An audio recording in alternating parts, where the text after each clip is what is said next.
नमस्कार, आप देख रहे हैं सीएनबीसी आवाज। मैं हूं मनीषा गुप्ता। और अब सोने के गहनों की हॉलमार्किंग होती है, लेकिन अब अगले साल से उसी सोने की भी हॉलमार्किंग हो जाएगी। सूत्रों के मुताबिक सरकार बुलियन हॉलमार्किंग के प्रस्ताव पर विचार कर रही है और बहुत जल्द उसे लागू भी कर दिया जाएगा।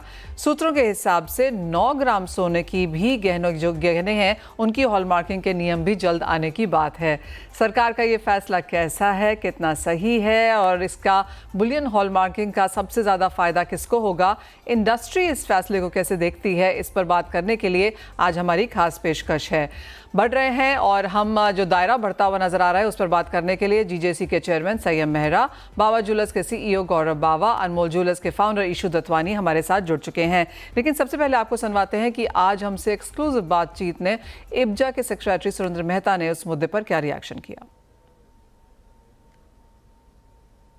9 कैरेट का जो हॉलमार्किंग है वो कई जो बहुत ही पिछड़े हुए क्षेत्र हैं भारत में, विशेषकर वहां पर जहां पे हॉलमार्किंग मैंडेटरी भी नहीं है, वहां पे इस प्रकार की ज्वेलरी बेची जाती है।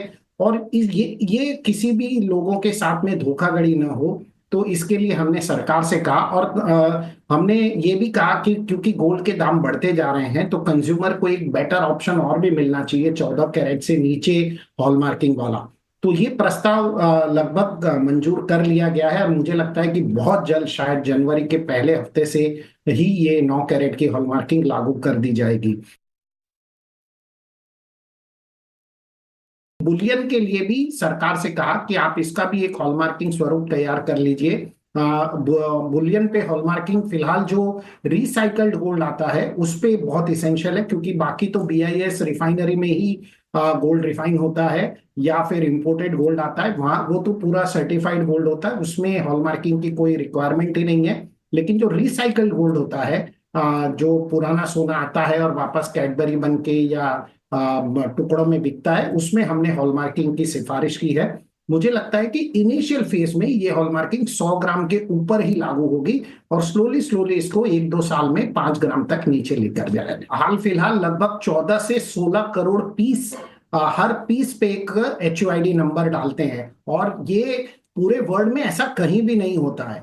तो ये एक बहुत बड़ी मुहिम है और कंज्यूमर अफेयर्स मिनिस्ट्री जो है इसके लिए बहुत ही धन्यवाद के पात्र हैं। जिस प्रकार से ये पूरा BIS ने ये मुहिम को उठाया है कस्टमर के लिए, ये बहुत ही काबिले तारीफ है। दूसरी कंट्री उसे धीरे धीरे एक्सेप्ट करेगी। हमारे यहाँ पर भी जो कमियां हैं, जैसे हम आज भी स्टडेड ज्वेलरी होती है, जो पोल्की होती है, या जो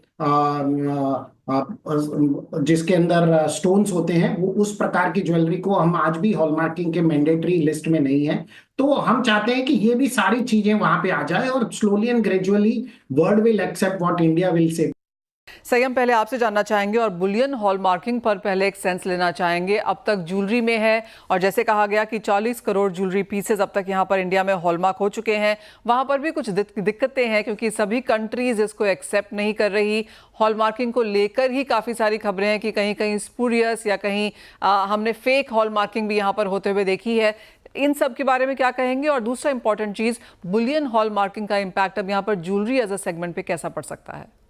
पहले तो मैं बताना चाहूंगा कि जैसे कि इंडिया के अंदर हॉलमार्किंग आने के बाद अगर हमारे ज्वेलरी एक्सपोर्ट भी हम करते हैं और अगर दुबई से हमारा कस्टमर को कुवैत भेजता है तो वहां पर कस्टम्स उसको 10 से 15 दिन रोक के पूरी हॉलमार्किंग इंडिया की निकाल के वो ब्लैक कलर का मार्क निकालने के बाद ही अंदर इन्वर्ट करता है।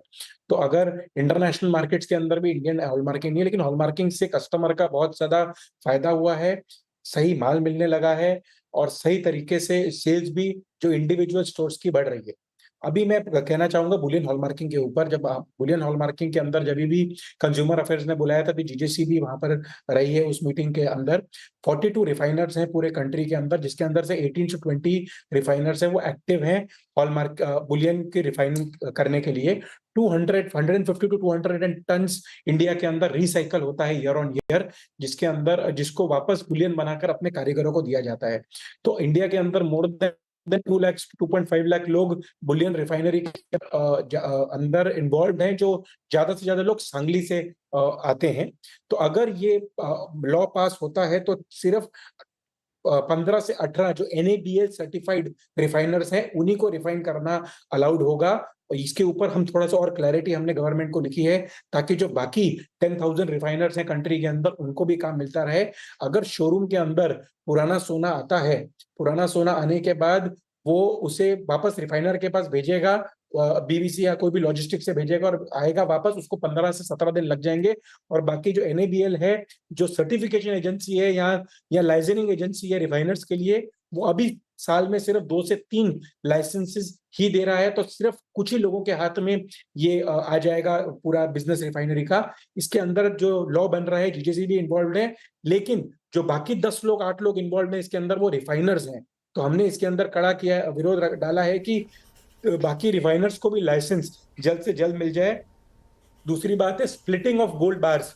अगर आज 1 किलो की बार हमने रिफाइनर से खरीदी या बैंक से खरीदी, उसको भी हॉलमार्क करवाने के बाद अगर एंड कंज्यूमर को हमको बेचना है, तो उसको कितनी बार काटेंगे और कितनी बार काटने के बाद और कितना काटेंगे। कोई कस्टमर आएगा 50 ग्राम लेने, 70 ग्राम लेने, फिर उसको हॉलमार्क करवाने भेजना है।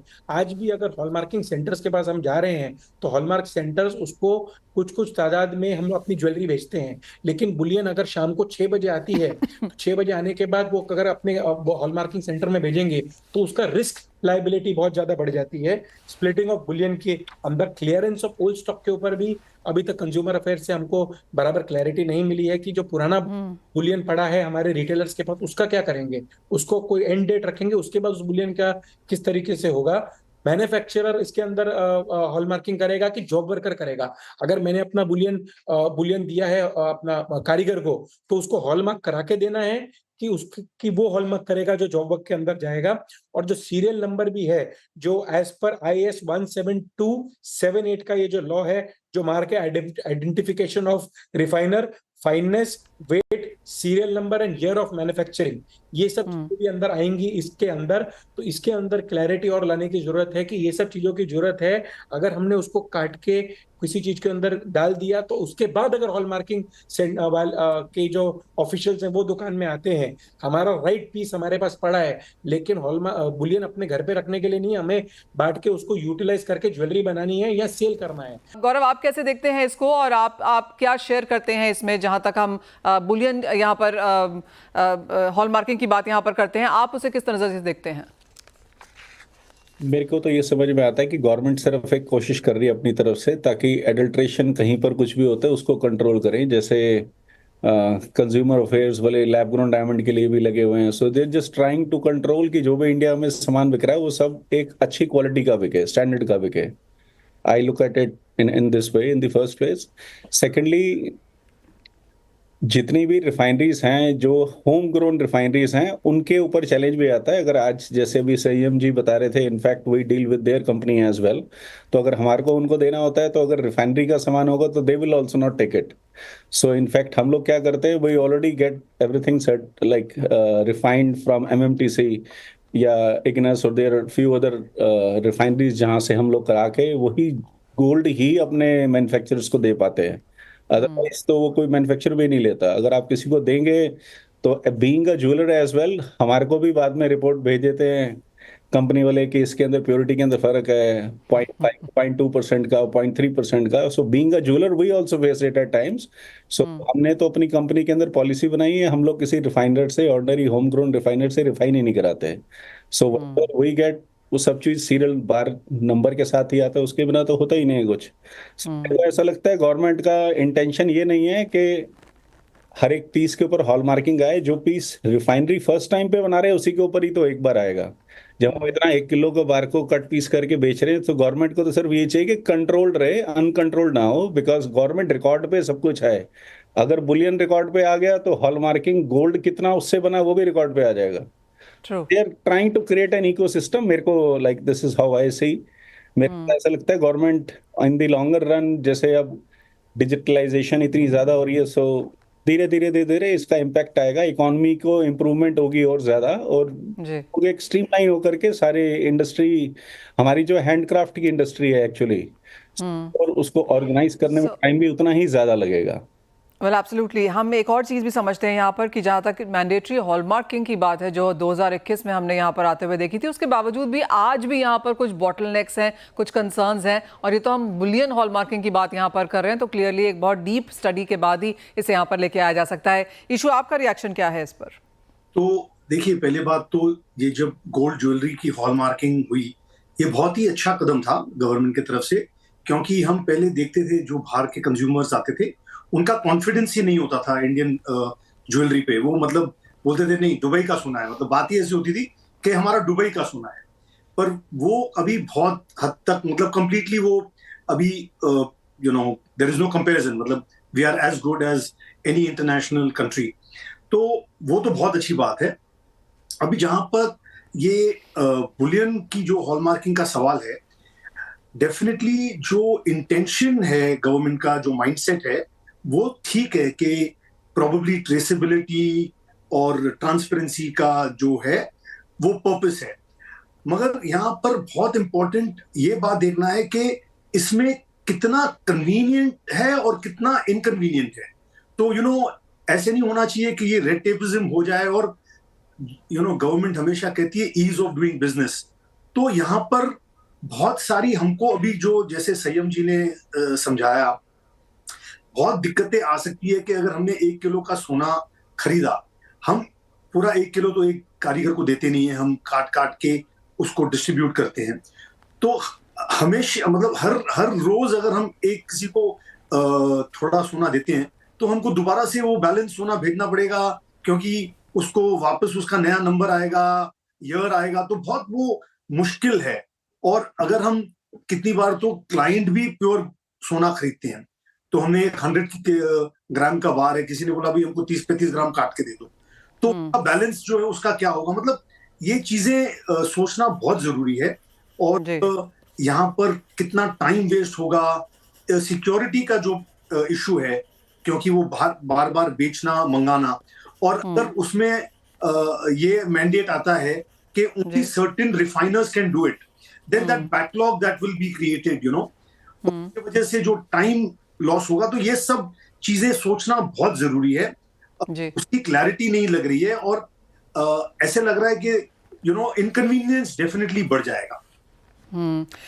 यानी कि वेल, स्टेप तो अच्छा है, बिकॉज मार्केट ट्रांसपेरेंट हो जाएगा, ओपन हो जाएगा, और क्रेडिबिलिटी यहाँ पर ऐड हो जाएगी। लेकिन ऑफ कोर्स क्लैरिटी यहाँ पर आना बाकी है, किस तरह से ये एफिशिएंसी को इम्पैक्ट करेगा, ऑपरेशनल इश्यूज यहाँ पर जो निकल के आ सकते हैं, और साथ ही साथ इसका ऑन ग्राउंड इम्प्लीमेंटेशन कैसे किया जाएगा, इन चीज़ों पर अभी भी सफाई आनी बाकी है। लेकिन इसी के साथ वेल जेंटलमैन, एक छोटे से ब्रेक ले रुकेंगे, जब लौटेंगे तो बात यहाँ पर करेंगे हॉलमार्किंग की, क्योंकि यहाँ पर सरकार 9 कैरेट की ज्वेलरी को भी अब हॉलमार्किंग की यहाँ पर इजाज़त देने वाली है। उसका क्या इम्पैक्ट रह सकता है और क्यों करने की कोशिश है, इस पर भी करेंगे बात।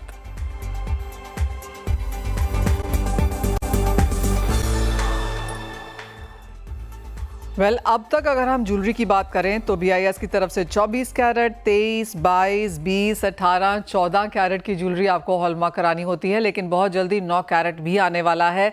संयम, इसे कैसे देखते हैं आप? क्लियरली ये भी एक इंडस्ट्री की मांग ही रही है। 9 कैरेट की ज्वेलरी अभी तक एक्सपोर्ट्स हो रही थी outside to the US and the Europe.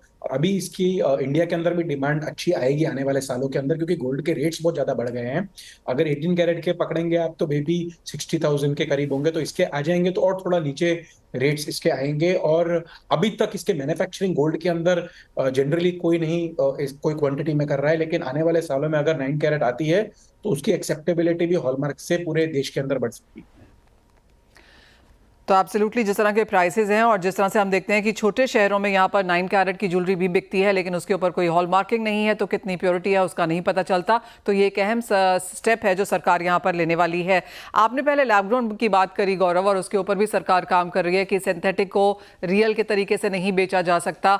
I am assuming ये काम ज्वेलर्स ऑलरेडी कर रहे हैं और शायद कुछ नहीं कर रहे हैं, इसलिए सरकार इसको भी बहुत ध्यान से देख रही है। एब्सोल्युटली, देखिए हर ज्वेलर उतने अच्छे से डिस्क्लोज करके नहीं बेचते हैं, so you have to see there are like rotten apples at times in the basket, so you have to be little careful। उस सब चीज़ों का ध्यान रखते हुए गवर्नमेंट को अपनी तरफ से हर चीज़ को कंट्रोल तो करना ही पड़ेगा। गवर्नमेंट इसीलिए होती है कि जो देश में गलत काम हो रहे हैं उनको रोकने के लिए, so which is very beneficial I guess। In fact हम लोगों ने तो अपना लैब ग्रोन का ब्रांड ही अलग क्रिएट करा है, हमने स्टोर भी अलग करा है और हम हर बिल के ऊपर लिख के देते हैं. If I look back, in fact I read an article in 2000 I think 14 और 16 इकोनॉमिक टाइम्स में, हमने उस 14 में इनफैक्ट तो हमने उस दिन के बाद से आज तक विदाउट सर्टिफिकेशन एक नोस्पिन भी नहीं बेचा डायमंड ज्वेलरी का अपने स्टोर पे, कि जस्ट मेक श्योर कि अगर कस्टमर को बेच देंगे और गलती से अगर कल को लैब ग्रोन निकल आया तो it is going to hamper our reputation. हमारे लिए तो वो मतलब that's going to be a big trap. तो हमने इसलिए मतलब डे वन से ही सारी चीजें हॉलमार्किंग भी करके बेच रहे हैं और सर्टिफिकेट भी साथ में दे रहे हैं. अब जब से लैब ग्रोन स्टार्ट करा है, सो हमने लैब ग्रोन के अंदर भी इनफैक्ट जो हमने स्टार्ट करा है that is a totally different thing. हम लोग उसके अंदर जैसे अगर आप वर्ल्ड के टॉप मोस्ट ब्रांड्स हैं, they use a certain type of cut for their diamond jewellery जो नेचुरल में वो लोग बेचते हैं. तो हम लोग सेम तरीके के कट को ही यूज कर रहे हैं इन लैब ग्रोन डायमंड. सो हम लोग अगर 1000 हीरा देखते हैं अपने ऑफिस में, भी हम लोग उस 1000 में से मैक्सिमम 4 डायमंड्स होते हैं जो हमारे पैरामीटर्स के ऊपर उतरते हैं. तो हम उसके अंदर लाइट परफॉर्मेंस रिपोर्ट कराते हैं, बड़ी सारी चीजें और करते हैं. Then we have trained gemologist who are taking care of everything कि कैसा हीरा लगेगा, उसकी वो स्पार्कल उतना अच्छा होना चाहिए. अगर हम देखते हैं टॉप ब्रांड्स की ज्वेलरी अलग ही स्पार्कल करती है, तो we are trying to create the same kind of sparkle in lab grown diamonds. So that's why we even say what we sell at Iris is the finest lab grown diamonds. Alright, इसी सवाल आपसे भी है. और बाजार कई तरीकों से यहाँ पर खुल रहे हैं, डिस्ट्रप्शंस भी हैं यहाँ पर, और स्पेंड भी हमने ऊपर जाता हुआ देखा है. और इसीलिए और जिस तरह का ओपननेस यहाँ पर है, कॉर्पोरेट्स भी यहाँ पर आ रहे हैं, लोग नए चेन स्टोर्स भी खोल रहे हैं, एक्सपैंड भी कर रहे हैं, बड़े भी हो रहे हैं, स्केल अप भी हो रहे हैं. आप कैसे देखते हैं अब ये इंडस्ट्री आगे जाता हुआ? बहुत ही ब्राइट फ्यूचर है. और इंडियन गोल्ड ज्वेलरी की क्रेडिबिलिटी हॉलमार्किंग के आने की वजह से बहुत बढ़ गई है. ऑल्सो ओरिजिनली इंडियन कंज्यूमर जो थे वो मतलब 22 और उससे कमती एक्सेप्ट नहीं करते थे. आज के तारीख में 18 कैरेट ज्वेलरी बहुत इजीली चल रही है. जहां डायमंड ज्वेलरी का सवाल है, 18 कैरेट में ही लोग एक्सेप्ट करते थे, अभी 14 कैरेट में भी एक्सेप्ट कर रहे हैं. तो सिमिलरली जब 9 कैरेट आएगा और वो हॉलमार्क जेन्युइन 9 कैरेट होगा, तो गिफ्टिंग और people who have a budget issue, उनको उसका बेनिफिट मिलेगा. तो इसके कारण डेफिनेटली ये हमारा ज्वेलरी का सेगमेंट जो एक्सपैंड होगा, इसकी जो वैल्यू, इसका जो टोटल टर्नओवर है वो एक्सपैंड होगा. तो it's a very welcome step. Fair point that. तो क्लियरली इंडस्ट्री में काफ़ी कुछ हो रहा है, काफ़ी सारे डिस्ट्रप्शंस हैं, नए rules, regulations, proposals actively being worked upon industry में भी यहाँ पर चल रहा है. और जिस तरह से आपसे बात हुई है, क्लियरली आप लोग भी यहाँ पर क्लैरिफिकेशन का इंतजार कर रहे हैं. लेकिन एक तरफ क्लियरली जिस तरह से कंज्यूमर को यहाँ पर फायदा होगा इस सारी ट्रांसपेरेंसी से, क्रेडिबिलिटी से, वो काफ़ी ऑन द प्लस साइड यहाँ पर है. आप सभी का बहुत शुक्रिया आज यहाँ पर साथ में जुड़ने के लिए, और इंडस्ट्री की तरफ से यहाँ पर क्या कुछ हो रहा है और किस तरह की कंसर्न्स हैं वो भी सामने उजागर करने के लिए. वेल, इसके साथ इस कार्यक्रम में इतना ही समय है, लेकिन आप बने रहिए CNBC आवाज़ पर.